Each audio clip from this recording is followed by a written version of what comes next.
Capter le CO2 de l'air ou le kérosène qui tombe du ciel de Zurich. Sur le toit de l'école polytechnique fédérale de Zurich se trouve une étrange machine qui a frappé l'imagination du monde entier suite à cette publication par Remo Scheppi et co-auteurs.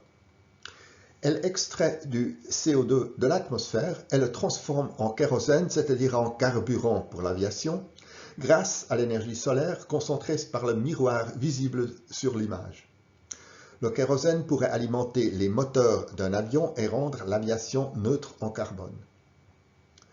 Un jour ensoleillé, l'engin produit l'équivalent de 18 grammes de kérosène.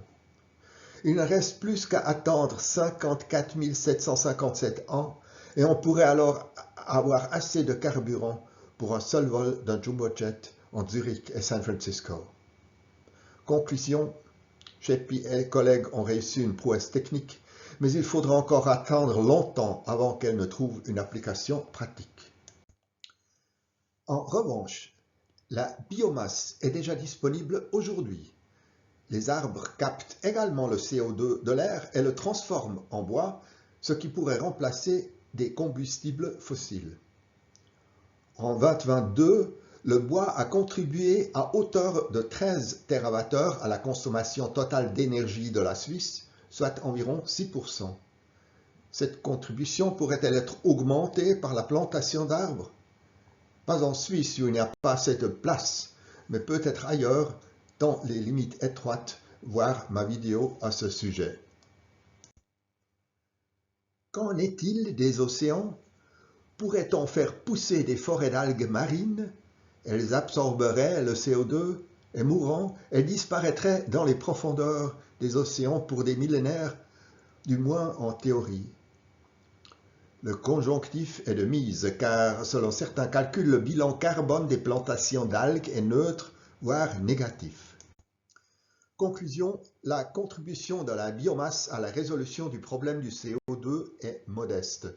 Les projets d'avenir visionnaires sont nombreux, mais les données d'appui font défaut. Parmi ces visions d'avenir figure l'utilisation de l'olivine. L'olivine est une roche qui absorbe le CO2 en le transformant en carbonate. Ce processus naturel dure des milliers, voire des millions d'années. Mais lorsque l'olivine est broyée en fines particules, la carbonisation est accélérée. On espère donc pouvoir disperser de la poussière d'olivine dans les eaux côtières. Une croûte de carbonate se formera autour de la poussière d'olivine par absorption de CO2, après quoi les particules de poussière tombent au fond de l'océan. En plus de l'absorption du CO2, cette méthode aurait deux autres avantages. Elle entraîne une alcalinisation de l'eau qui contrecarre l'acidification causée par l'augmentation des CO2, et les carbonates pourraient être utilisés pour la production de ciment.